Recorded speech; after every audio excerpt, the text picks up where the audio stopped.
Testing, testing. Hello, everyone, and welcome to our second official biannual research rumble. I'm your host, Omri Koch. I am the founder of Black Researchers United. This is a platform which is dedicated to the exploration and the cultivation of African heritage and culture worldwide. We are a growing network, and we are still in the process of developing a base where we can operate. But in the meantime, we have a lot of information to share. We have a lot of research that is waiting for us to dive into. Today, the topic that we want to discuss is African religions, Continental and Diasporic. There is so much to say about this topic. It is a topic that is not very well understood. For today's discussion, we are going to have a very special guest. His name is Asante, and I see he is just joining the Zoom. I'm going to go ahead and let him in, and we are going to give him the opportunity to introduce himself.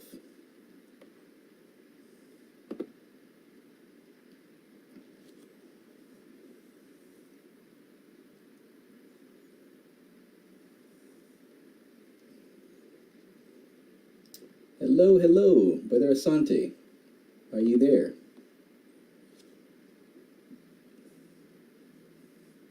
Hey, how you doing, my brother? Can you hear me?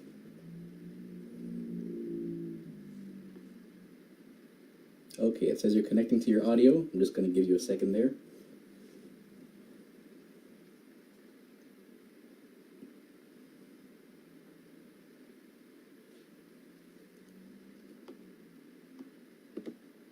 Recording in progress. Okay, hello, hello. Brother Asante, can you hear me now?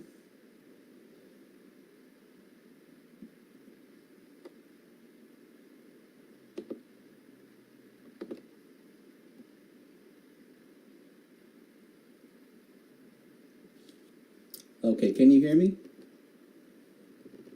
I'm going to use the chat here. Let's see.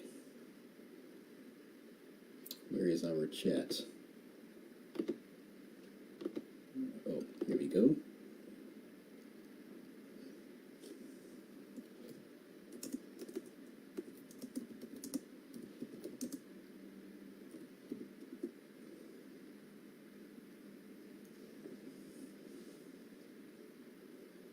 Okay, you can't hear me? Nothing? Oh boy.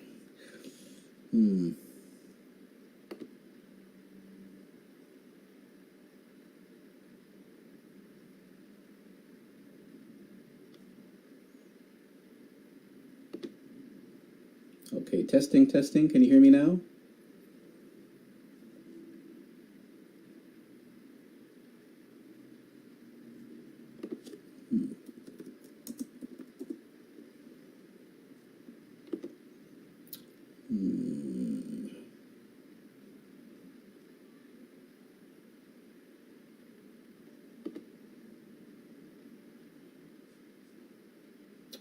Can you hear me now, Brother Asante? Okay, and I see you're muted. Yeah. Okay, I can hear you too as well. Huh. Okay, fine. Yeah, that's interesting. Yeah. Okay. I was trying to use this microphone here, but since that wasn't doing it, I just decided I'm going to just switch to the regular thing, use my computer. And it seems to be working. Seems to be working. Yeah, well, switch back to your other microphone and see if it works now. Okay, yeah, let me do that. Yeah. Testing. Testing.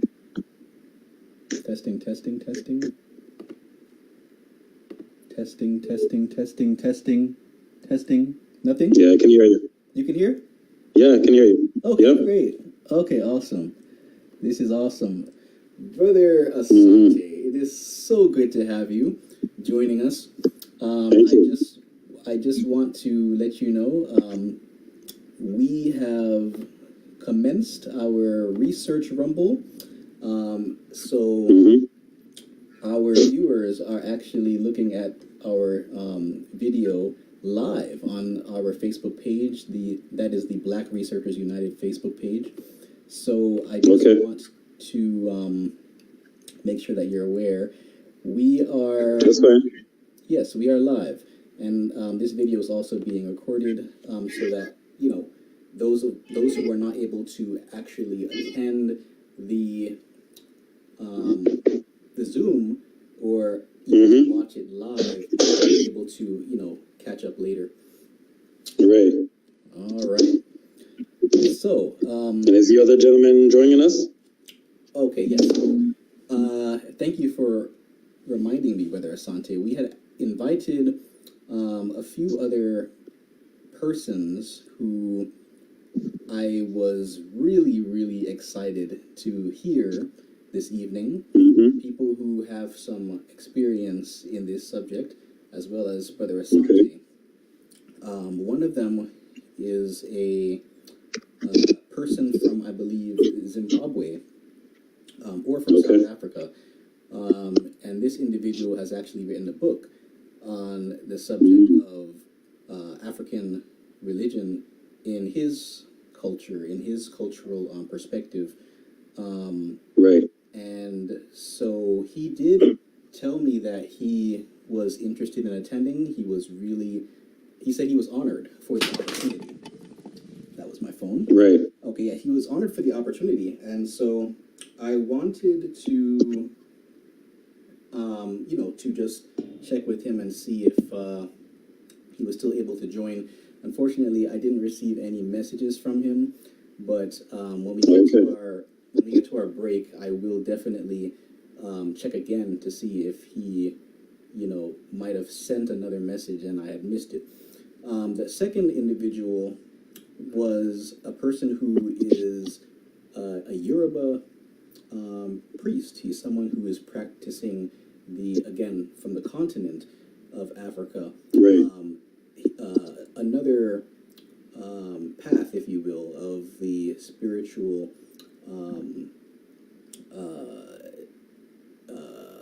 the spirituality, I would say. And so I had invited him. I sent him a number of invitations, and he was not responding to them. So maybe it's just a busy month. I don't know. Yeah, yes, so. But the final person who I did send an invitation to, she is someone who actually spent time among this community in South Carolina, which was established in the 70s, in the 1970s, and they are trying to practice traditional African spirituality. And so that one, again, is relevant to that one's relevant to the Ifa path, and so Tradition. Yes, that's right. And so I was really, again, looking forward to hearing from her. She herself is someone who practices, and she has so much, I think, to say. She wrote a book as well. But I reached out to her and I still didn't hear from her either. And so For today, Mhm. this discussion is going to be a very casual one. It's just going to be the two of us, myself and Brother Asante, yourself. Okay. All right? Mm-hmm. Yeah, so without further ado, I am just going to go ahead and allow you to introduce yourself, Brother Asante. Just tell us a little bit about yourself, who you are, how did you get into this topic in your research, and what is your experience also in terms of the practice of African spirituality or African derived religions? Right. Yeah. So my name is Asante Masawa. I guess you can say I was led to this path through partly through research and partly through what I believe or what I know now, not believe anymore. What I know is an ancestral calling. I started off in the church, as many Black people do on this side of the world. Left the church in 2007. I used to be a minister, and at a very big church here in Toronto. Now, 1 second, just let me let my cat in. Let him outside. Oh boy. Come on. Get in. Okay, he doesn't want to come in. Sorry about that. That's all right. Cats, typical finicky animals. Mm-hmm. So yes, so I used to be a minister. Left the church in 2007. Mm-hmm. I then embarked on a path of, let's say, reason and partial atheism, and that led me to start to look more at my roots as to what we practiced before Islam and Christianity and all these other beliefs invaded our territories. Mm-hmm. And so that caused me to look into the continent. And I guess my first awakening was to change my name. So in 2012, I chose the name Asante Masawa for myself, and I changed all my social media to that name. Right. And then I made it legal 3 years later. In 2015, it became my legal name. I put forth the documents, and that became my legal name. And then from there, it picked up into. I was always a researcher because that's one of the reasons why I left the church was because of my research. So that started in 2003 with it was Christmas season one time, and I was starting to get tired of Christmas and tired of the traditions. Yeah. And then I took it deeper when I asked myself, and I said, where did this whole December 25th Jesus was born thing come from? What is the root of that? And that is what prompted me to begin to research, right? And the other thing that prompted me to research was when I was still a Christian and I was working on a construction job site, and this African guy was a metaphysicist, and we were working at the same site, and we were talking about the Bible and God and all this kind of stuff. And the stuff he was telling me, I felt like he knew the Bible better than I did, and I was a Christian at the time, and I was so offended because I'm like, I'm the practicing Christian. How does this dude who's not a Christian know more about the Bible than me? So that was another impetus to say, I need to know my stuff. So that Christmas really led me to start doing a lot more reading, and I left the church, changed my name, and that's when my awakening really started to blossom once my name changed, and it led me to where I am now, where I'm in contact with an Obia priest who I consider my mentor. Mm-hmm. Right? We don't communicate as much anymore because we have had a little bit of a falling out, but he still communicates with me. He shared my film all over TikTok the other day, and my film is blowing up on TikTok. So there's no bad blood there or anything. We're still in contact. Right, But right. but before our little dispute or disagreement, I was supposed to be becoming trained to be an Obia priest. So I guess that's on hold right now, but I still consider him my mentor, and that's where my African spirituality part comes in. Mm-hmm. Is that I more lean to the Ghanaian Akan side of spirituality, as per my mentor, Mm-hmm. and it was basically given to me by me having experiences with mushrooms, Mm-hmm. where this girl I used to date gave me mushrooms for the first time. We took it together, and that unlocked something that has not been closed ever since.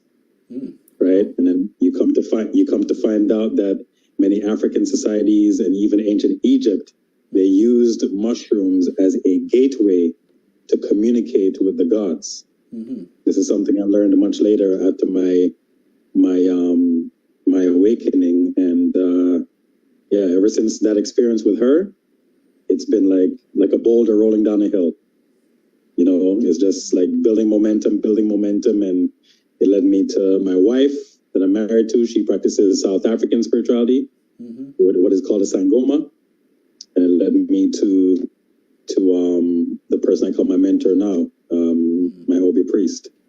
So that is, I guess, the short version of where my spiritual journey has led me to so far. Wow, this is very interesting. That's quite a journey. It has been. I think even like for myself, you know, I have my own, of course, spiritual path, and I think a lot of people would say the same. Yep. And so I think that it really puts things into perspective when you hear about somebody's journey. Sometimes you just see the person where they are now in this present moment, but you don't get the sense of, you know, the kind of education that led them to that point, the kind of experiences. It's not something that just developed overnight, and Exactly. you also sometimes we're led to assume that a person just, you know, instantly it just clicked for them. They just knew exactly what it is that they felt was their destiny in life, and they felt this calling, and immediately they were there. But just hearing from you, Brother Asante, about where you started and where you are today and what happened in between, I think that's a very rich, you know, um, that's a very very rich story. I think that we can all feel inspired in some way. I'm sure there's a lot of people out there who are maybe in the same sort of place that you were when you first started, and they're searching or they're trying to learn more about their roots. They're trying to maybe see where it is that life is going for them, where they need to be. And I think it's very good for us to be able to hear from people who have already taken that path, who have already been on that journey, so that we can really get a better sense of where we need to go. Okay, so I am so happy, Brother Sante. We are so excited here at Black Researchers United. As I was saying in the beginning before you joined on the meeting, and for those who are just tuning in for the first time, this is our second official biannual Research Rumble. The Research Rumble, it is a discussion. We choose a research topic and we invite people who have done the research, who have had the experience in that subject area, to come in, join us, and to talk about it. We have some really, really great questions today. And just to to kind of, I guess, backtrack a little bit, our first research rumble was this time last year, again during Black History Month. We had a few guests on that one. We had Brother Dwayne Wong Omowale.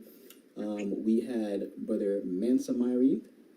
And we also had another brother, Brother Abba, who all had very interesting points.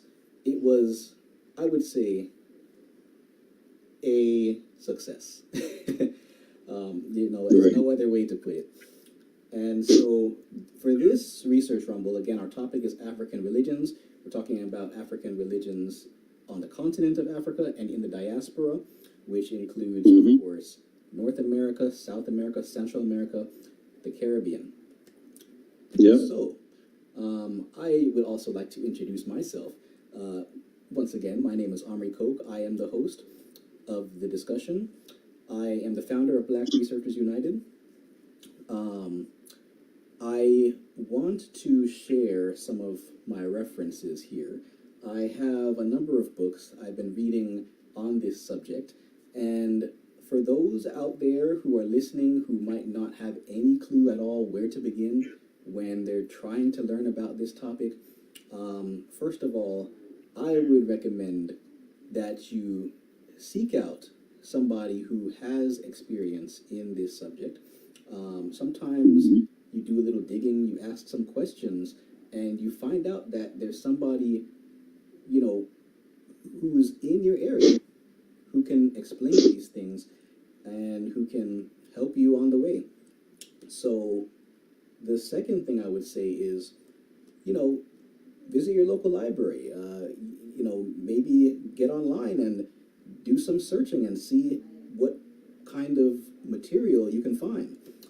I can tell you I found a number of books which are actually written by persons who practice African religions and African diasporic religions as well. So the first book I want to share, this is the cover. It is called The Healing Wisdom of Africa, Finding Life Purpose Through Nature, Ritual, and Community. This book was written by Malidoma Patrice Somé. He was from Burkina Faso in West Africa, and he was part of the Dagara tribe. This man, he has I know them well. so much. Oh, okay. Brother Asante, you're familiar with Brother Some's work? I've heard his name, but not read his work per se. But I know I've studied a lot about the spirituality of the Dagare tribe of Burkina Faso, so I know the gist of what they practice. Wonderful. Yeah. Okay. So again, for those of you out there, you're looking for something, some way to read to learn more about this subject, this is a great book. Here's another book. This one is on the bottom. This book right here, it's called African Folktales by Vuzamazulu Credo Mutwa. So Credo Mutwa, he not only was he a historian, but he was also a practitioner of he was. I know him well. Right, traditional Zulu spirituality. This is what you would refer to as a sangoma, right? Like you were saying, Brother Asante. Well, he's a sorry to interject. He's a sangoma, but he's a higher version of a sangoma, which is also a sangoma who's a historian, which is an Isanusi. Okay. So his title is not sangoma. His title is Isanusi. That's like the highest form of a diviner or a healer and a historian in ancient Zulu. So Isanusi Sangoma. Isanusi. Yeah. Okay. Wow, you learn something new every day. I'm still learning. I appreciate you sharing that, Brother Asante.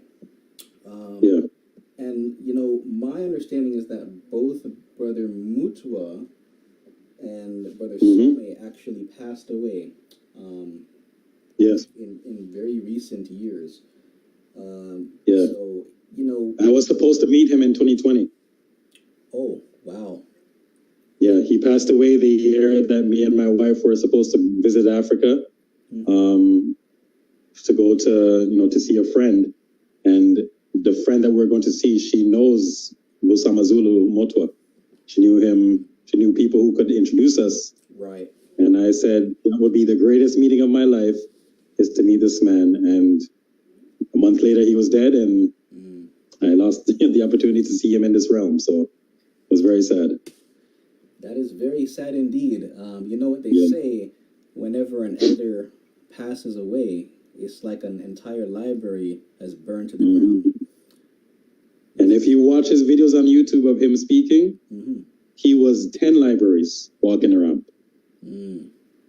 This man watch his videos one day, look him up, whoever's listening, look up Credo Mutwa, infinite amount of knowledge. Yes, indeed.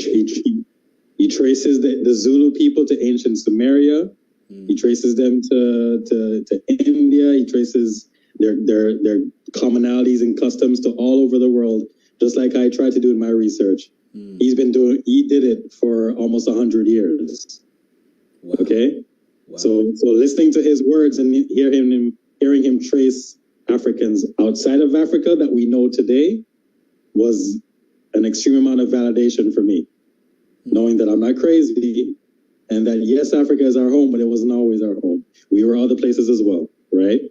So he's a master teacher and a master historian of, and some of his stuff sounds outlandish, but he looks at you in a straight face and he said, no, this is true. And we don't care if white people believe it or not. This is our history. As science fiction as our history sounds, this is what really happened.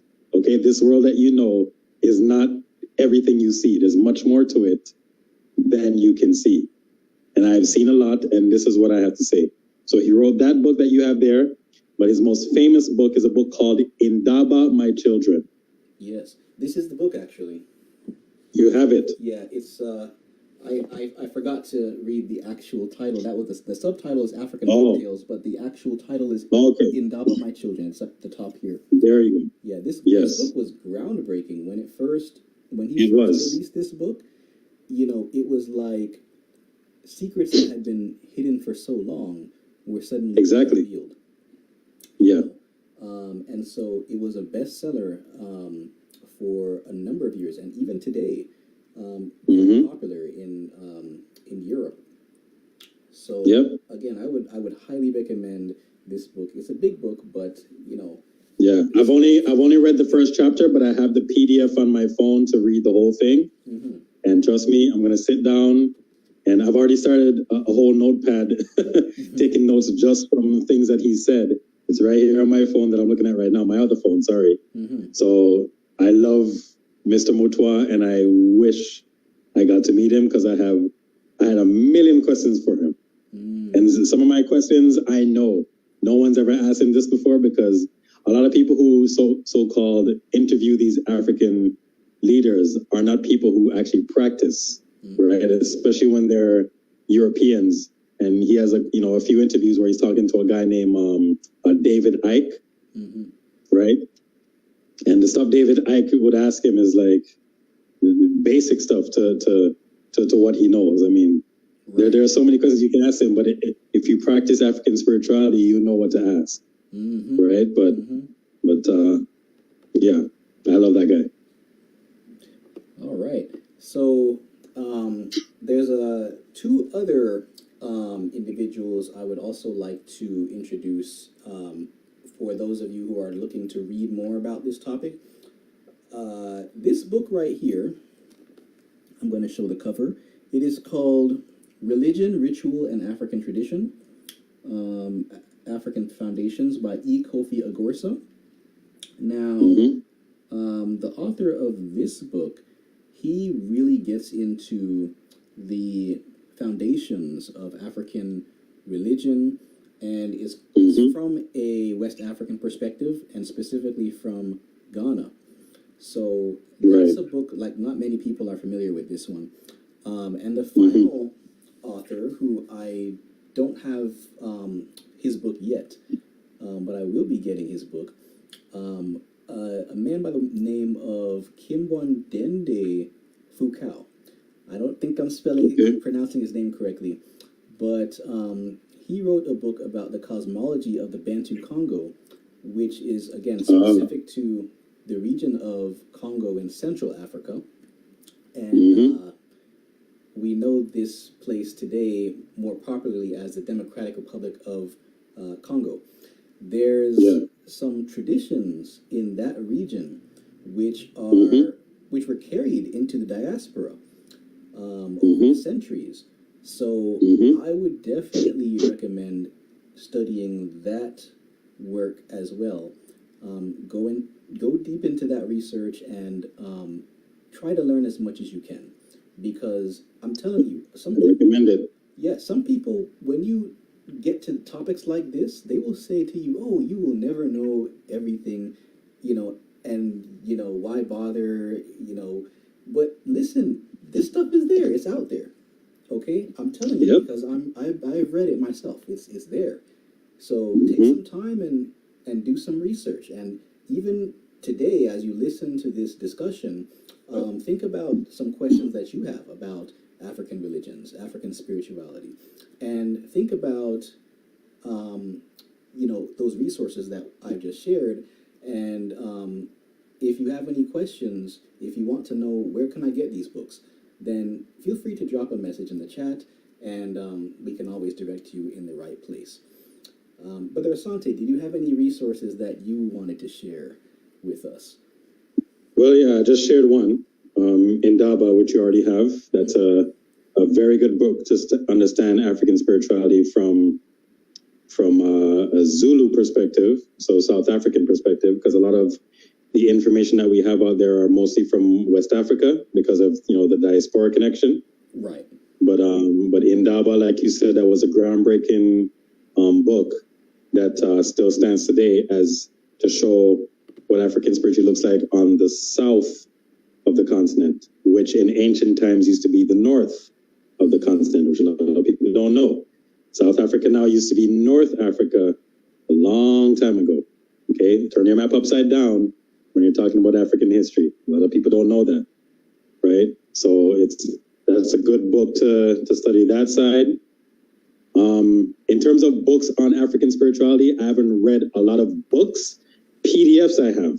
I've read hundreds of PDFs on books. And as you know, I study languages and culture, right? So I have lots of PDFs on African spirituality in PDF format, but not necessarily in a physical copy. So I could make a list of those and share them in the Black Researchers United group and in our messenger chat later. Yes. Right. And yeah, we can go from there. And in terms of teachers on YouTube, my mentor, as I said, his name is Papa Yowoti. That's PAPAYEWOTI.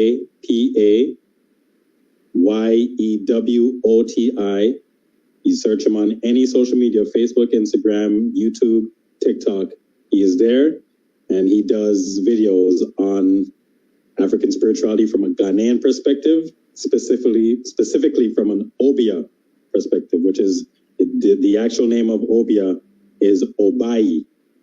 That is the real name of Obia, but when it was taken to Jamaica and to Trinidad and to these other places, the name kind of switched to Obia. And Obia in the Akan language, where Obai is practiced, Obia means woman. It doesn't mean witch. Okay, so Obia means woman. But I think where it got mixed up in places like Jamaica is that when a woman was practicing witchcraft, their language was saying, "There goes the Obia, there goes the Obia woman practicing Bai," right? And so over time, I believe that that's how the word Obia got associated with witchcraft in Jamaica. But the actual word for witchcraft is not Obia in Akan, it's Obai or Bai, right? This word means magic, or it means sorcery, it means witchcraft, it means all those things. Bai, that's where that word comes from. And that word in and of itself comes from ancient Egypt, because Obai, Bai in Egypt means a priest of a snake. That's what it means. And there's a lot of snake divination that is practiced in Obia. So the word Bai in ancient Egypt, one of the meanings of it is priest. It's a title of a priest. And the full meaning or the full word for a witch in ancient Akan spirituality is Bai Fo, right? So witch practicing person, Bai Fo, right? In ancient Egypt, Bai Fo means snake priest. Okay, so that's where that came from.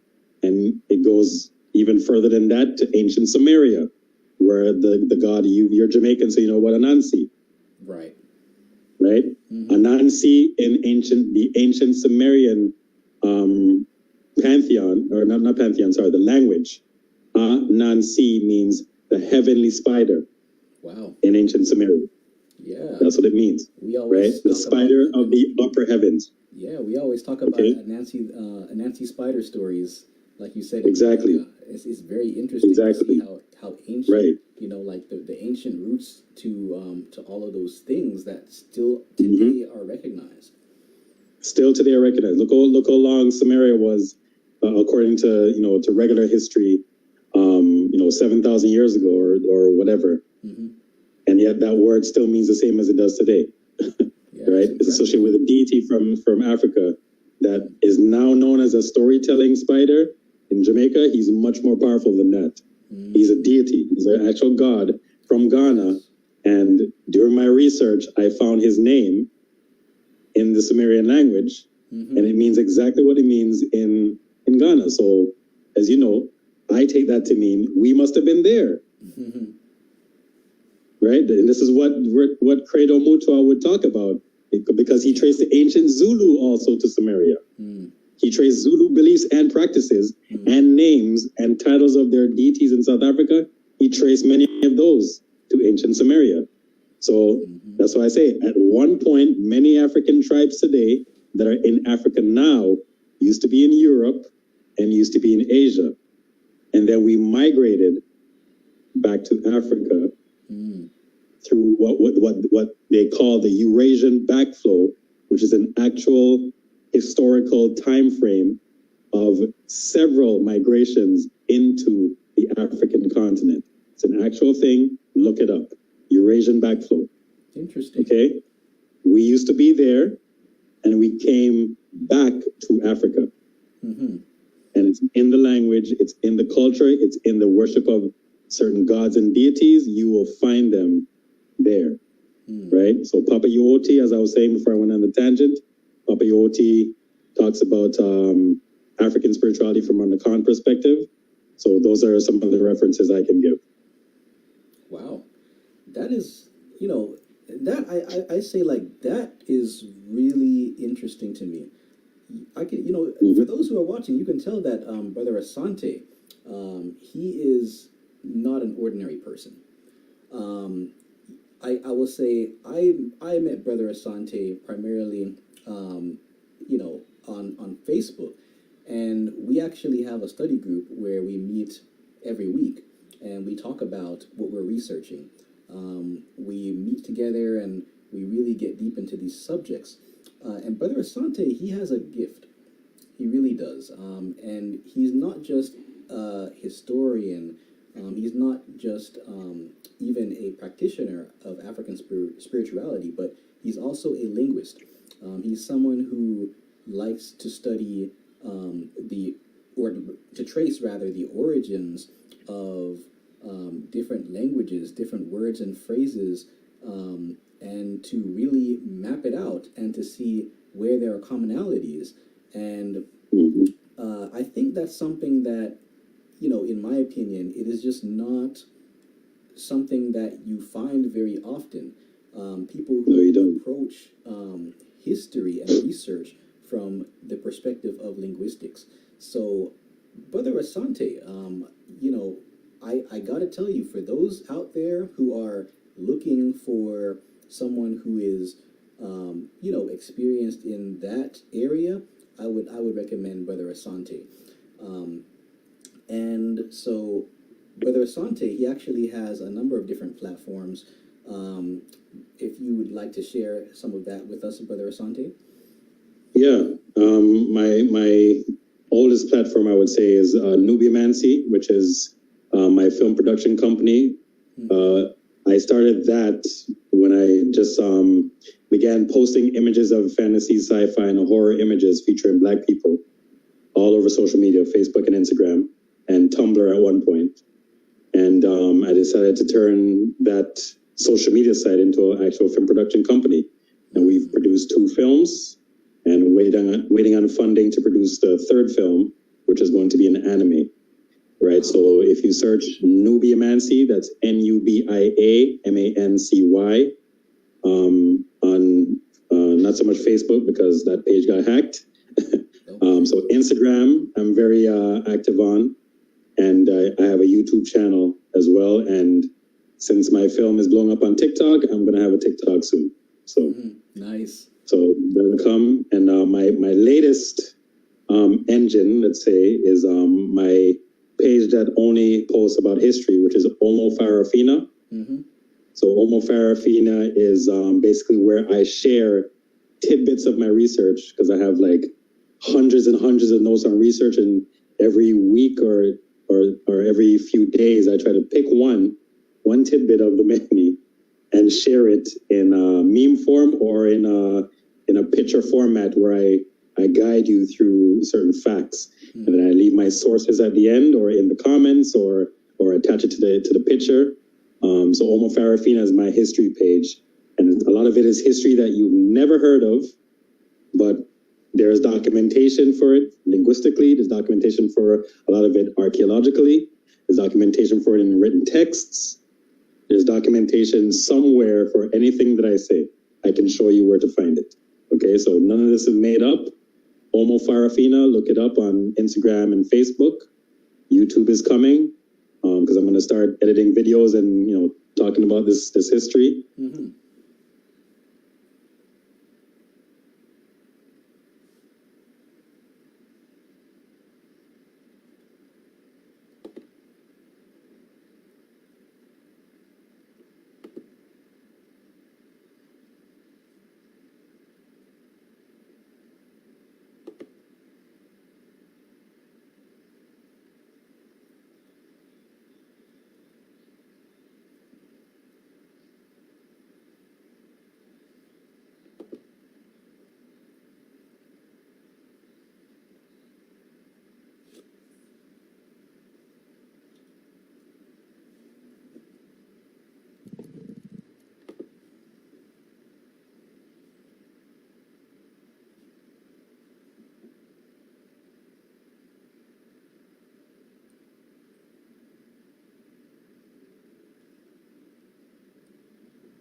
Okay.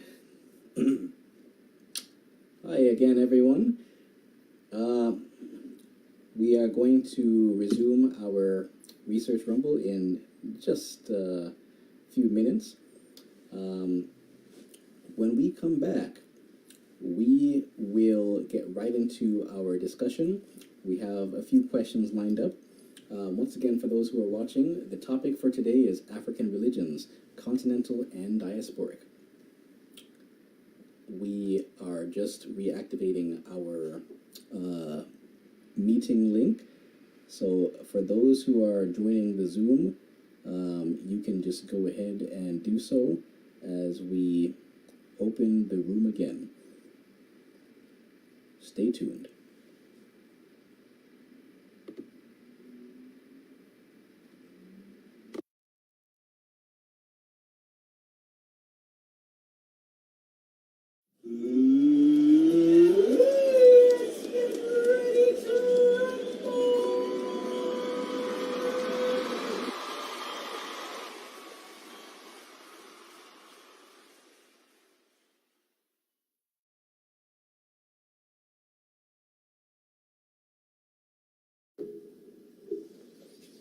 Hi.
Welcome back, everyone.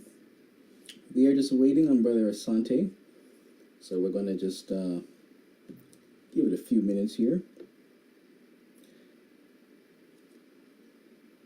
So as we're waiting, for those of you who are watching on our Facebook page, feel free to drop some comments in the chat, and we will address those comments as we continue on in our discussion.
Recording in progress.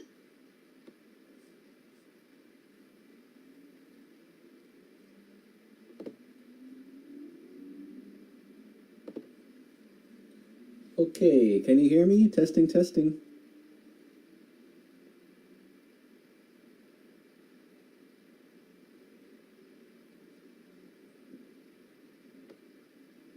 Testing, testing.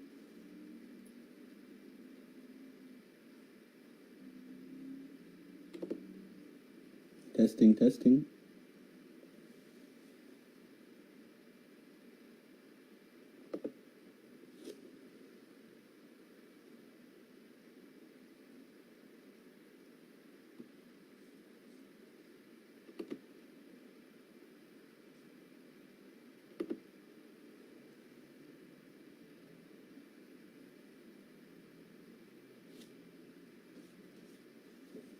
Hello, hello, testing, testing. You can hear me now, Brother Asante?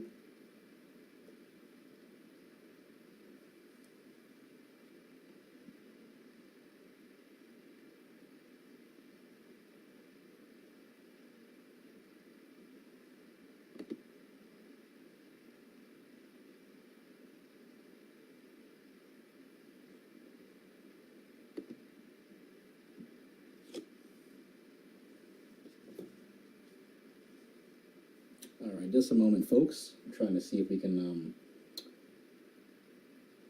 get our audio connected here again. I am not hearing Brother Asante, so I am not sure he's hearing me on his end there.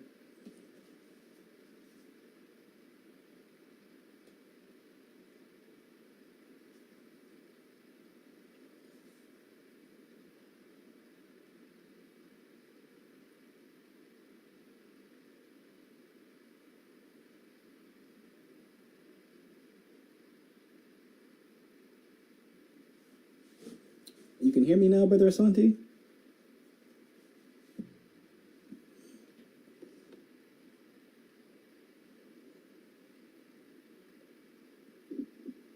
I'm back. Oh, okay. Okay, I thought we were having some technical difficulties. No, just setting up my space better. Okay, all right. Yeah. So do we have 45 minutes again before it cuts off? Yeah. So we just got to be aware of that. What we're going to do is we are going to. I just have a few more references to share, and then we're just going to jump right into our discussion for today. For this evening. At the top of the hour. So, let me just make sure we got our live stream is healthy here. We got everything set up still. Yes, we do. All right. Okay. All right. So, once again, for those out there who are just tuning in, this is our second official biannual research rumble. I am your host, Omri Koch, the founder of Black Researchers United. I am joined today by Brother Asante Masawa. He introduced himself, and he has quite an extensive knowledge base and some experience as well in this subject, not just as a researcher, but also as a practitioner. So, when we started the stream earlier, we had a little talk about generally African spirituality. You know, what is it? What kind of resources can we study? How can we learn more about this subject? And so I do want to share some more here. I have with me a few more books. This is a book I just started reading recently. It actually came out at the end of last year, I believe in October. The name of this book is Banning Black Gods, Law and Religions of the African Diaspora by Daniel N. Boaz. All right. So this is a great book for those of you who want to learn about how African religions have become so restricted in the present day, which is one of the questions that we're going to explore today. Now, second book here, Obia and Other Powers, The Politics of Caribbean Religion and Healing. The author is Diana Patton. There's another book called Afro-Caribbean Religions by Nathaniel Huggins, I believe. I'm going to share that book after the break. But here's some more I have in front of me I would highly recommend. This one is called Let the Circle Be Unbroken by Maremba Ani. So Sister Ani, she's a very, very excellent scholar.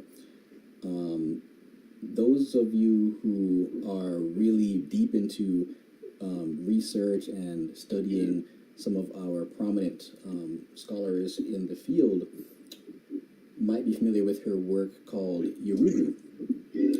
I would say this is another book that is an introduction to the subject that we are discussing today. The subtitle is The Implications of African Spirituality in the Diaspora. Brother Masawa, were you going to say something? No, just listen to you. Okay. Here's another book. It's called Decolonizing Science, Technology, Engineering, and Mathematics, STEM, in an Age of Techno-Colonialism. Recentering African Indigenous Knowledge and Belief Systems. This book, it was not very easy to acquire, but if you do manage to get a hold of this, it's a very rich text. There's a lot here which is relevant to, I would say, the present state of African indigenous knowledge and the future of those knowledge bases. And then I have a few other books which really help to expand this topic in terms of the history. So I have a book here called Health, Healing, and Illness in African History. This book is by a Rebecca Lee.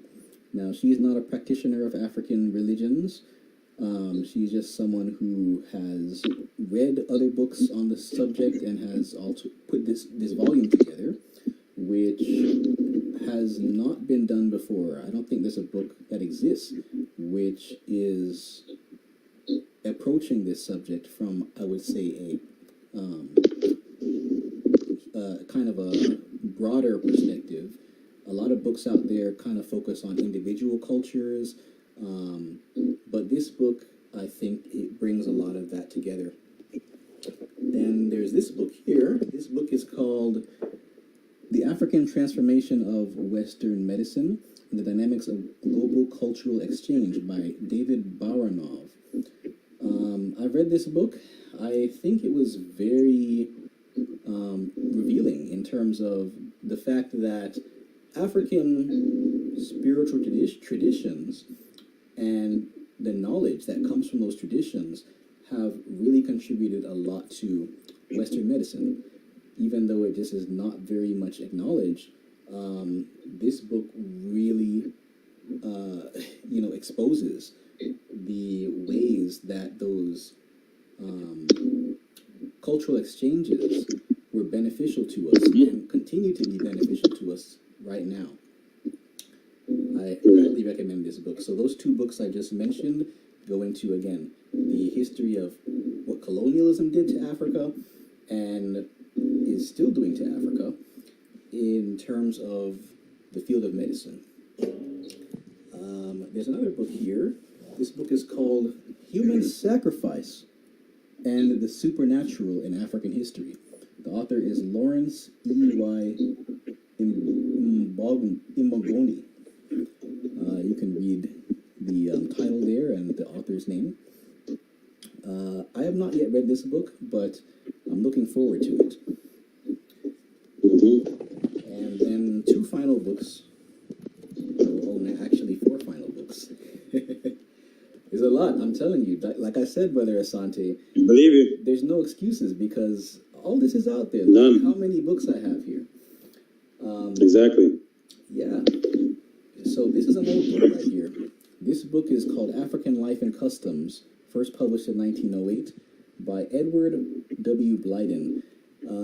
So Brother Blyden is considered one of the founders, if not the father, of Pan-Africanism. Okay, so I will definitely look into this book. He is someone who was from St. Thomas, an island in the West Indies, and he traveled to Liberia in West Africa because he wanted to connect to his roots. And he was very big on encouraging others to do the same.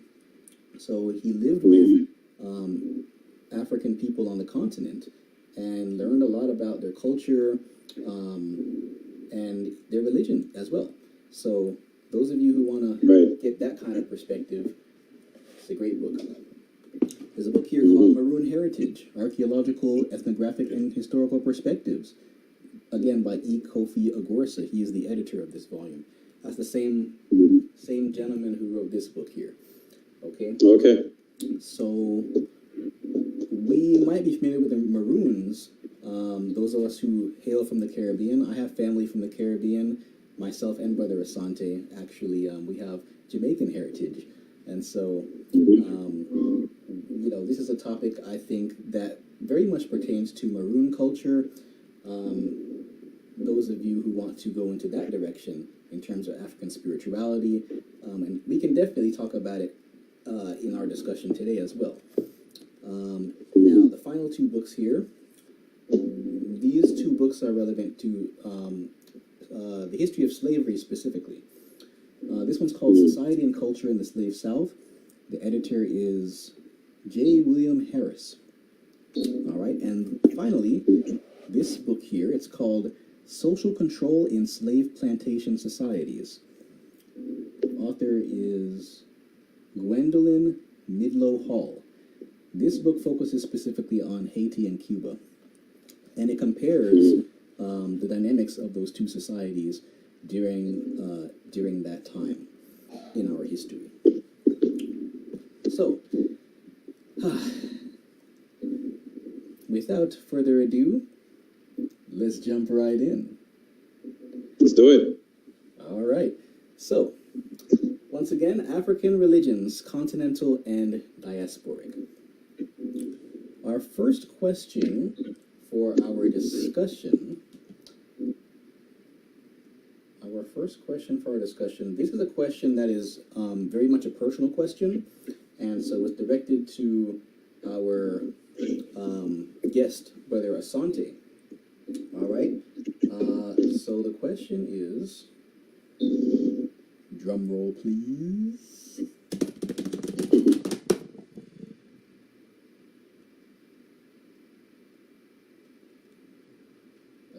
Okay, here we go.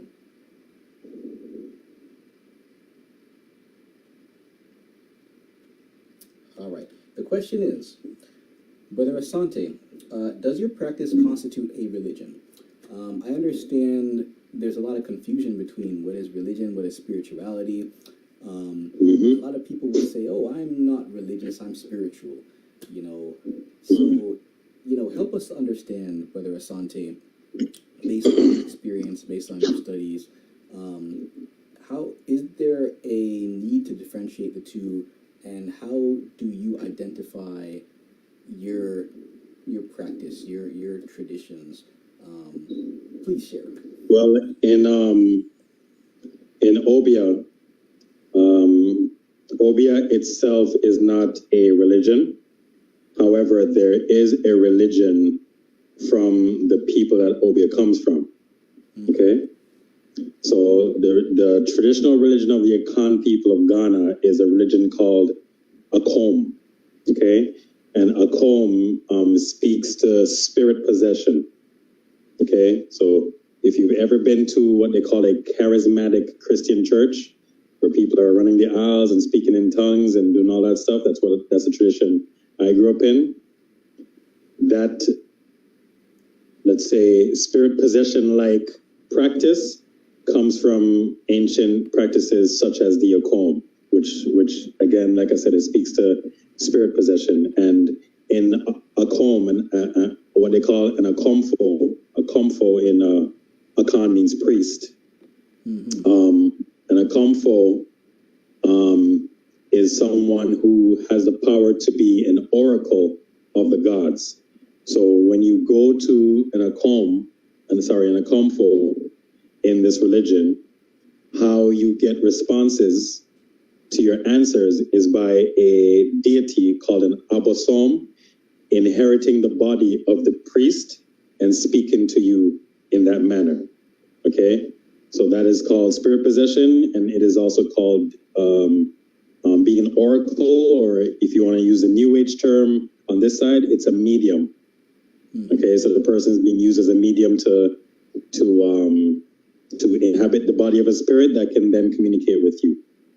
Okay, so in a Akom, that is their practice. So that's the religion of the Ghanaian people of the Akan tribes. Obia is not a part of Akom, but it is kind of a militaristic extension of it.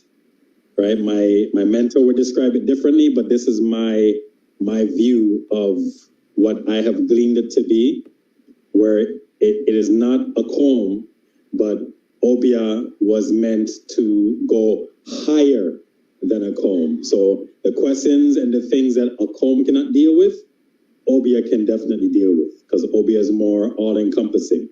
Okay? And many Akom priests are also practitioners of Obia. Okay? Wow. So they practice the religion of Akom, but they also are a Baifo, which is a witch, or a witch priest. They are a Komfo. Okay? My mentor's official title is Bonsam Komfo, and it means he's a priest of a nature spirit called a Bonsam. Okay? And if you talk to a lot of Ghanaian people, they see it because of, Christian mindsets. They see the Bonsam as the devil. Okay. The Bonsam is not the devil. The Bonsam is basically a deity charged with enforcing the judgment of the gods on people who break the rules. That is what the Bonsam is for. And, okay, and if you want me to use a biblical tie-in to that, when you read the Old Testament versus the New Testament, you will notice that the Old Testament God, or let's say manifestation of God, is much more intense than the New Testament version of him. Okay? In the Old Testament, there's stories of a person trying to save the Ark of the Covenant when it was about to fall over. Okay, and this poor guy was trying to save the Ark of the Covenant. However, in their traditions back then, the Ark of the Covenant can never be touched for any circumstance, any reason. Right. Okay, you must. That was a law. That was a taboo. You never, for any reason, touch the Ark of the Covenant that inhabited the Spirit of God. Okay, but there was this incident. People that could do it. I don't think it's even specific people. Not even the priest could touch it, right? You could carry it in a certain way, but to touch the actual ark was forbidden. Right, and maybe they had to wear some gloves too. Yeah, once the spirit was in the ark, you could not touch it. Okay, so this ark was about to fall over. This guy tried to save the ark, and he died on the spot. Died on the spot, right? And there's other scriptures in the Bible where you would think that God, in his New Testament form, he's very merciful. In his Old Testament form, well, yes and no. He is merciful, but there's other instances where, it takes a different form. And the reason why I'm making that connection between the Bible and the Bonsam is that the Bonsam would be the militaristic side of the Old Testament God. Okay? Ancient African spirituality has taboos. If you break those taboos, back in those days, you died.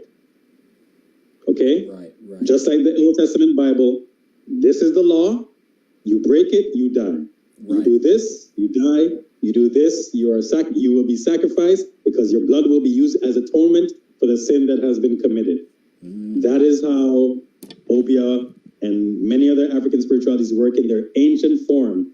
So that is what Obia is. So when you hear people talking about this demonic spirit, this evil spirit from Africa, they're not demons. Okay? There's a side that is very merciful in African spiritualities, and there's a side that if you break a law, there are consequences, and there's no forgiveness for your consequence unless blood has been shed, either the blood of an animal or the blood of a person. Okay? So that's the difference between Obia and Akom. Akom is the religion of Akan. Obia is the militaristic, healing, teaching, and other stuff arm of the Akan people. It is a higher form that higher forms that Akom doesn't reach. Akom is for everybody. Obia is for initiates.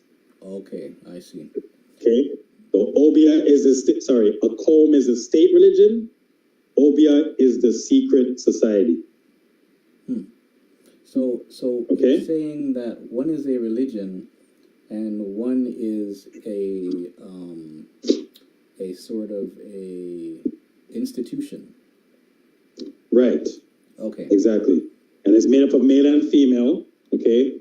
The male leads the Obai circle. Okay. The Bonsam Komfo or the Komfo. Mm-hmm. And then he has assistants or people who work under him, and they are the Baifo. Okay? Mm-hmm. And a lot of their stories, shockingly to a lot of people, have inspired the stories of a vampire. Okay? The stories about vampires is actually the story of the Baifo, because some of their abilities are the abilities that you would see in a lot of, let's say, supernatural science fiction and horror TV shows. Right. A witch from Ghana can do stuff like that. Okay? They can travel through time and space and, be in Africa, but be in your room at the same time. Doing things that you can't stop. You could call on whichever god you want. But if you anger a Baifo or if you broke a taboo, they can get to you. Okay? Mm-hmm. So stories of them, so some of them are very, very let's say violent, very, let's say homicidal, murderous. Mm-hmm. And when you think of a person being killed, you always think, oh, well, what an evil act. But what if that person raped a child? What if that person stole money? Mm-hmm. What if that person told a lie that caused somebody else to get in trouble or die? Right. So you only see the person being killed or his family being devastated. You don't know the reason why he's being devastated. He broke a taboo, she broke a taboo, and the consequences, just like in the Old Testament, is death. Right. It's a very serious thing. Yeah, it's interesting how you compare Christianity and African religion. Like you were referencing the kind of distinctions between the Old and New Testament, where in the Old Testament, you see one aspect of God, which is very much a God who is, jealous or expressing vengeance, who is leading a group of people and very much executing judgment on their enemies. Yep. In the New Testament, there is an aspect of God which is more personal. Right. God in human form, who lives among the people and who shares their struggles, their pain, their anguish. And even you talk about the death of that that deity, really. Is so much passion there, right? And even though, we see it as merciful and, loving and all of that, in the end, there is still the consequence, right? Because, the Bible says that the wages of sin is death. right? And so Exactly. there's still a consequence for it being in this life, for living in this sinful world. And with African spirituality, like you're sharing there are consequences for our actions. From what I've been reading, with African spirituality, I'd like to kind of help the audience, help the viewers to understand this a little deeper in terms of these taboos, in terms of these, consequences for actions. In African spirituality, there's this notion of a balance, right? Everything must be balanced. And when things fall out of balance, there's a need to correct that. So, for the African practitioners of African spirituality, one of the things they would do is if there is something plaguing the community like a disease, like some series of unfortunate events, they would call the community together, right? And they would have a meeting in which everyone would come clean. They would basically, if something is going on and it's been kept a secret, they need to come forward and to expose the issue. They need to talk about it. They need to, really just share, what's happening, because if they don't, then this problem will never be, resolved. And so I think that it's important for us to understand that. For me, I come from a background of healthcare, and there's a lot of applications there, because if you are engaging in certain behaviors which are risk behaviors, you're going to face some kind of consequence down the line. The most common one that they talk about is smoking, right? If you do X, then you get Y. It's just no way around it. If you continue to, follow in that path, doing these things to your body, consuming certain foods which are harmful for you, then your body is going to have some breakdown further on. And so that is something that's important for us to understand. And, given that perspective, would we really say that it is a religion? It is spirituality? Some people, Brother Asante, say, "Oh, I'm not religious. I'm spiritual." What do you have to say about that? Well, it's a loaded term.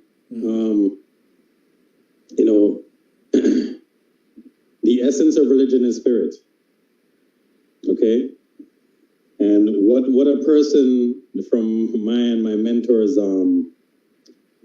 understanding, when a person says I'm religious but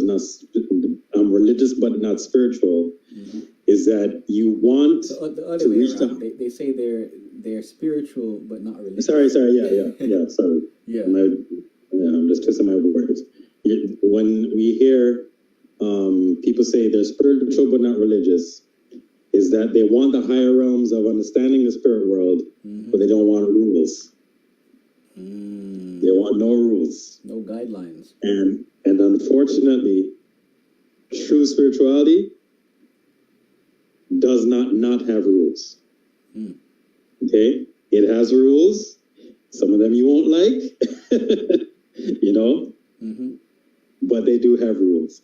My mentor talks a lot about the things that you can and cannot do if you're initiated in Obia, the things that you can and cannot do if you're initiated in Ifa and whatever, right? And I'm sure if Credo Mucho was alive, he'd say the same thing. That in our practice, this is what it is. We know that there are very loosey-goosey sangomas out there who have told you that anybody can become a sangoma if they're called. No, sir. No. No. Oh, no. Well, those white people getting initiated as Sangomas, it's not happening.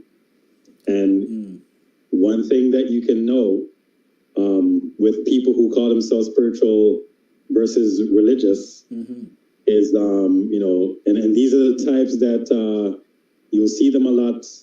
And I spoke about this in one let's say dispute that we had in the group, where I think you and another person were mentioning, people who they kind of mix deities. So they take some from Ifa, some from Obia, some from Hinduism. They talk to Kali over here, then they talk to Yamoja over here, and all new age type of spirituality. And this is what it is. It's very new age. In the actual countries where these things are practiced, you cannot do that. Okay, it is forbidden. It is offensive to a deity of a certain practice for you to say, and oh, by the way, I talked to Kali the other day when I was traveling in India, and I think we should integrate her beside your altar in my home. Okay, you talk to an actual African deity, you probably won't live to see tomorrow if you're an actual initiate. Right. Okay.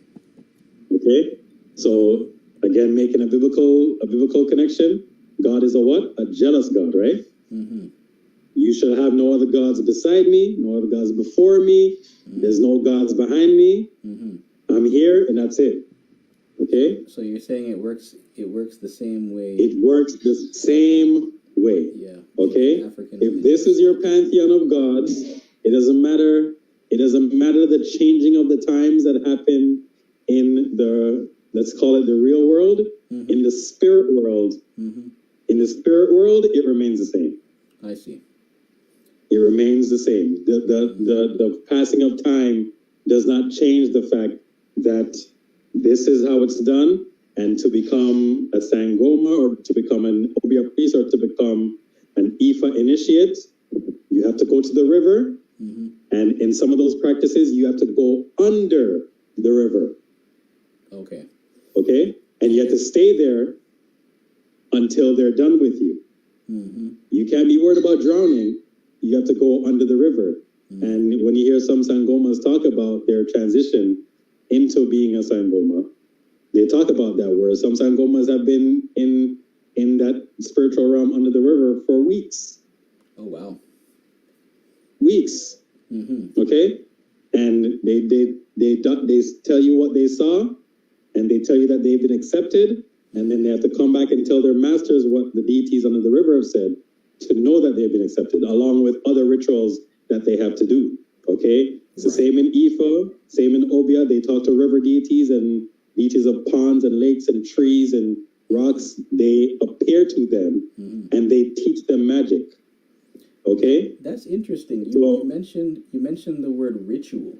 That's what I was getting at here, because just the same way you said, Brother Mutua explained there's certain guidelines, there's certain rules to the practice.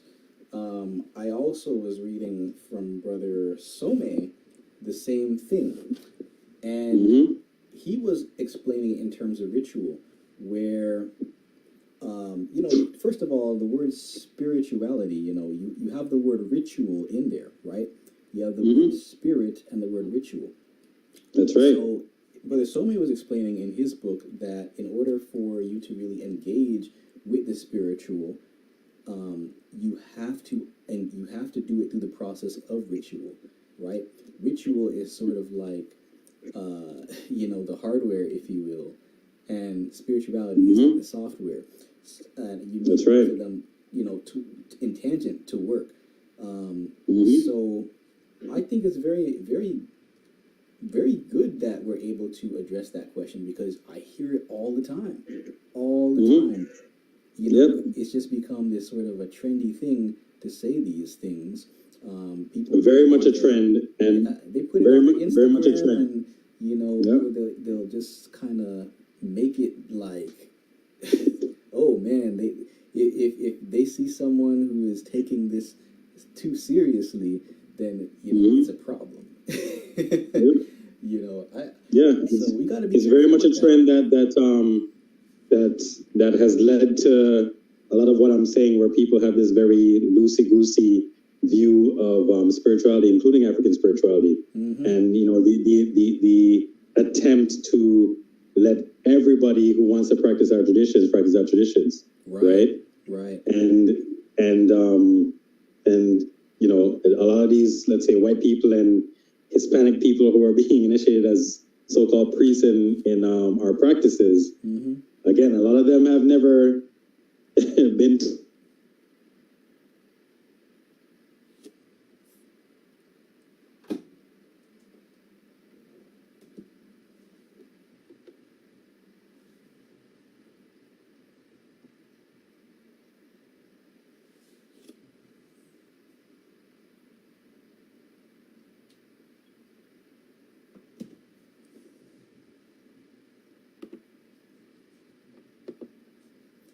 Testing.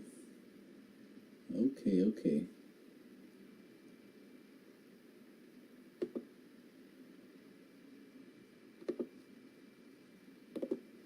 All right, it looks like it is time for another break. Again, for those of you who are just joining us again, we are discussing a very, very important topic here. Recording in progress. That topic is African spirituality. So we were just on a very, very interesting role here with Brother Asante. Brother Asante, again, he's someone who has studied this. He's someone who also practices. So he has a lot to share. He has a lot of experience and a lot of knowledge. So we just got cut off on the time limit there on the Zoom, and so I'm just bringing Brother Asante back into the conversation here. But while we are waiting, our viewers out there, do you have any questions for us? If you do, feel free to drop some questions in the chat. Drop them in the comment section under the video, and we will be sure to address those questions when we get back to our discussion.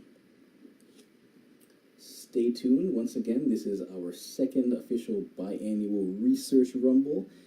It is February 2023. We are discussing the subject African religions, Continental and Diasporic. I am your host, Omri Koch. We'll get started here in just a few with round number 2.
You see me?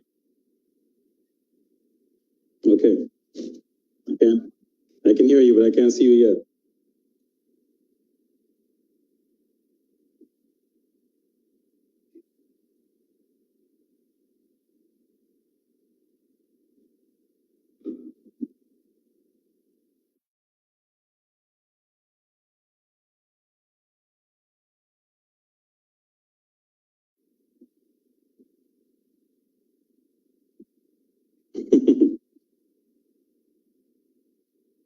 Mm-hmm. Okay. Yeah.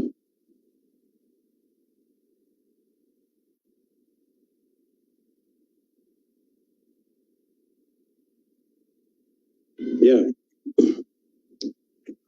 Yeah. So as I was saying, okay.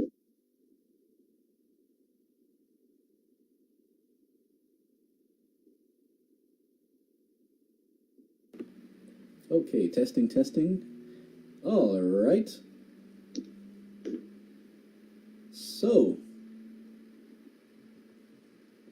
we are back with our official second biannual research rumble.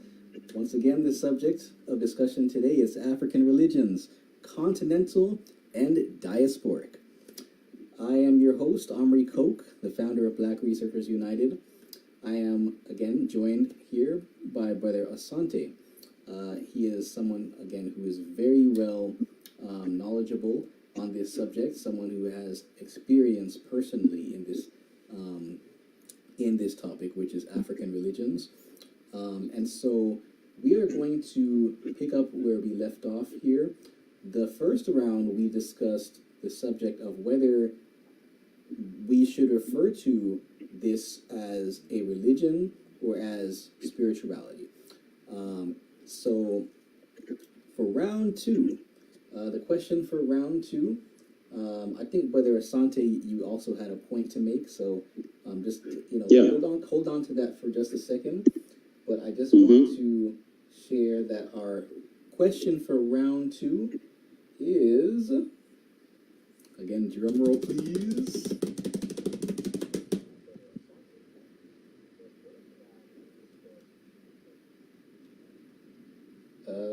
Yes, here we go. Round two. The question: how do African religions compare to each other? So by that I mean there's just so many of them. Or I should rephrase that rather. There's different paths, right? Yep. So a lot of them have very much the same, the same, or I would say parallel contexts. They have a lot of similar stories. Some of them share the same deities even. If you look at the cosmology of, which is their understanding of the universe, there's a lot of things that you can say are similar, but there's also a lot of things that make each of these different paths unique. So some of the names that we're familiar with, Obia, as you mentioned, Brother Asante, that's the one that you are most familiar with. Then we have on the continent, there's certain religions which are the Ifa, right? Tradition in West Africa. There is in Central Africa, in the Congo, they have their own tradition. There is in among the Zulu, they have their own tradition, right? Even in East Africa, I've studied, I think, the very least amount of the religions there in the eastern part of the continent. And then in the diaspora, you have, most people are familiar with voodoo, which they associate most often with Haiti. You have some in Brazil, right? Brother Asante, you know some of them. You have Santa in Cuba, right? So again, the question, Brother Asante, is how do African religions compare to each other? And I mean compare and contrast. Should I finish my previous point before I answer it, or? Yeah, absolutely. Please do. Yeah. Please go ahead. Yeah. So we were talking about spiritual but not religious, that type of thing. So the point I was making was that the bringing over of our religions to places like Brazil, like Cuba, like all these South American and North American countries, has introduced our spirituality to another group of people that are not us. right? But we've had to live around them and sometimes intertwine with them racially, due to, mixing and all that kind of stuff. But just like with us in more ancient times, whenever we were in an area, we always introduced our spirituality to the people who are from the area, right? And so with our most recent migration, which is slavery, now you have a lot of these people, white and, as I was saying, Hispanic, Latin American, who are, as my mentor would call it, practicing our traditions and think that we are not necessary for them to do so. Right? Believing that they can contact the deities or whatever that we contact just as easily. And it's not true. Some of whom are the ancestors, right? Yeah, contact the deities and the ancestors. That's what I mean. A very specific lineage. Yeah, a very specific lineage. Yeah. And what you usually don't hear about these practitioners on this side of the world who do that is them going to Africa to make sure that the gods there have accepted them into the tradition, right? But they just believe, well, because I'm Brazilian, this is my heritage. Because I'm Cuban, this is my heritage. No, that's not the way it works. This religion was brought to you, to your sphere from Africa, but it still belongs to Africans. Right?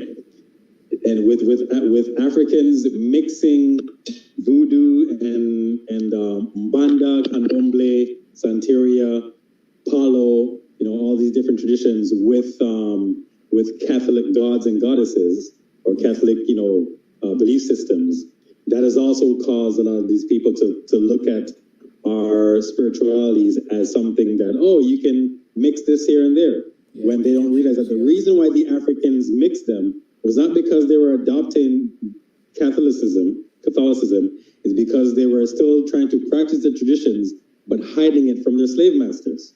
That's why they did that. That is not the authentic way to practice the tradition. Okay? Now, the ancestors would have understood back then why you're doing it, and so they would be more lenient. You are in a dire position, and you still want to reverence us, but not at the expense of your freedom or your life. Right? Now you don't need to do that. Okay? So now you're seeing a greater push in a lot of our traditions to go back to how it was traditionally practiced, not the way it was practiced from slavery times until now, right? That has caused these other people to think that, because it's mixed with Catholic deities, so I can come in and become an Umbanda, and we don't need any Yoruba people to tell us anything, So it's been pro and a con in terms of us introducing our spirituality to the other end of the world, but them now taking it and making it this loosely based thing that anybody can adopt, right? Now, when it comes to comparing, what was your question? How do you compare African spiritualities? So, how do African religions compare to each other? Compared to each other? And I mean, in many ways, as far as if you look at the continent, like I said, there's all these different regions, and they have very specific names. They have very specific deities, and they have their own understandings of the universe and their place in it. And then if you look at the diaspora, there's also distinct paths. And so, there's some connections, there's some ways that they are intertwined, and there's ways that they are very unique, very distinct. So that's my question. How do they compare? How do they contrast? I don't know if I would, comparative analysis is always very, very important to put things in a scope that you can understand, the commonalities and the differences. I do it all the time when I'm doing my research. But in terms of how they compare, you have to understand that there's for every tribe in Africa, there's a different spiritual system. Okay? Yes, there's interlap, Right. and yes, there's times when some tribes were one tribe, and now they're 10, okay, on different sides of the continent, right? So you, in those tribes, especially with the Bantu tribes, you'll find a lot of commonalities in how they practice their spiritual systems, and then you'll find some confusion in that the notion from a lot of outsiders, especially people who don't know much about like the intricacies of Africa, is to think that all of us are Bantus. All of us come from the Bantu lineage. That is not true. Okay? Nope. There's Bantu, which is a very significant portion of the African people, right? But the Bantus is one section. Okay? Like Akan people from Ghana, they're not Bantus. Okay? They look Bantu, but their language tells you that they're not Bantu. Okay? The Gara people, Burkina Faso, same thing. They come from a similar background as the Akan people of Ghana, the Gara people.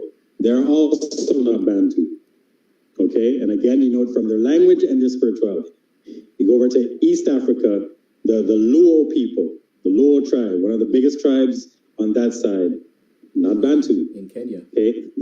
In Kenya, Uganda, Tanzania, they live in that area, right? Also not Bantu people. They live beside Bantu tribes, like the Kikuyu. The Kikuyu are Bantu. Okay? But the Luo are not Bantu. The Kalenjin are not Bantu, right? And other tribes in that area. And then you come to South Africa and to Namibia and places like that. Lots of Bantu tribes, but the tribes beside them, same thing. They're not Bantu. Right. And their spiritualities are as different as night and day sometimes, but they still share some commonalities. They share some words in common, some practices in common. The Yoruba people are another one. Right. Also, not Bantu people. They don't speak a Bantu language. They speak a different type of language. Okay? White people have given our languages all these different classifications. I use some of them and I don't use some of them because it doesn't fully encapsulate what the language system is, right? But that is a notion that we have to get out of our minds, is that anytime you talk about Africa, you're only talking about Bantu people. Okay? I see. That's one. So when you're looking at the spiritualities now, I was explaining to this with a Luo woman who I follow on Facebook, where there's 4 different let's say categories of African spirituality that I've seen. So there's African spirituality that has a supreme deity, just like the Bible, supreme deity. It has deities under it. Right. Okay. These are the ones that you call on. Yeah. I Okay. know there's a word for them. There's a word for them in every different language. It's not just one word. Okay. In ancient Kemet, they call them the Neteru. Okay. In Akan Tree language, which is where Obia is from, they call them the Abosom. In Yoruba, they call them the Orishas, which a lot of people are more familiar with. Yeah. In Igbo language, they call them the Alusi. Okay. And in different languages that I have documented here, they all call their deities by a different name. And this is the deity, the deities that are under the supreme God. Right. The supreme God in a lot of African spiritualities, the supreme God is not a God you can call on for help. He or she is distant. Okay? But because they know that its creations would need help, they have left entities to help you. Okay? So in a lot of African spiritualities, that's the hierarchy. The supreme God, who you cannot contact, the gods underneath him who you can contact, and then we have the ancestors. These are the people who used to be human and are dead, but their essence, their spirit is still able to be communicative with the real world. You can also contact them along with the deities as well, right? And then another hierarchy in a lot of African spiritualities, you have the supreme God, like I said, you have the deities, You have the ancestors, and then you have the nature spirits. Right. Okay? Right. The nature spirits are not gods. They're not like gods that live in heaven. They live right beside you in a rock, in a tree, in a river, in a mountain. You know, you go all the way to Papua New Guinea where the black people are there. All their deities are nature spirits. Okay, when I'm studying those black people, they rarely talk about deities above. They talk about more deities of nature. Right. Okay, so some African spiritualities have all those tiers of different entities you can call on, and then there's some African spiritualities where some African spiritualities that I've read, they don't have a supreme god, but they have the deities. Okay, the deities rule together, right? And they have the ancestors and they have the nature spirits. And then there's others where they only have a supreme deity, they only have the ancestors, and then the nature spirits. And then, right? So they basically cut out the middleman with the deity aspect. Right. And then in some of these different religions, there's a different understanding of the creation. You know, some of them have a creator. They have a creator god, right? And then they have some that were like assisting in the process of creation. Exactly. Yeah, and then sometimes those gods are conflated as one, right? Where you have the god who is first, who creates the god who creates the world, right? And that's confused a lot of people. But the Bible illustrates this when you want to talk about the Trinity, how there's God the Father, okay, and the Word was with God when He created humanity, okay. Christianity didn't start that. That goes back to ancient Kemet. That goes back to ancient Akan. That goes back way back, where the supreme God and before the God was classified as a man, it used to be a woman. Okay, so the supreme God would create the deity who would create the world. Okay, in Kemet they call that deity Ptah. Okay, that was the creator God, but Ptah was not the supreme God. Right. Ptah was simply the God who created humanity, and then over time it changed to another deity. I think sometimes it was Set.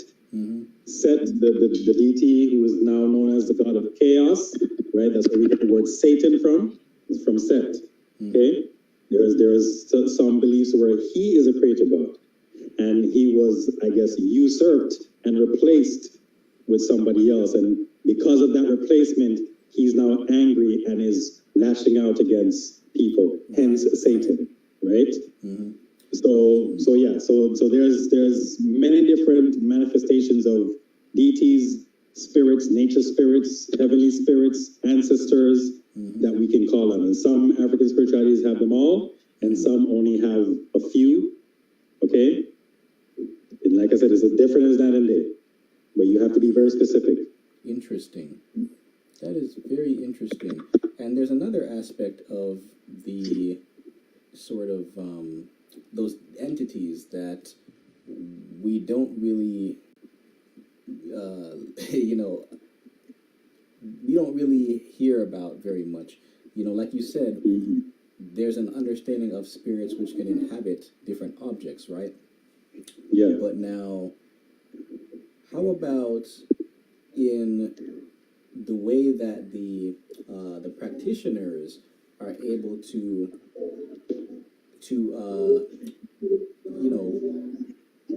sort of activate certain objects with these powers, right?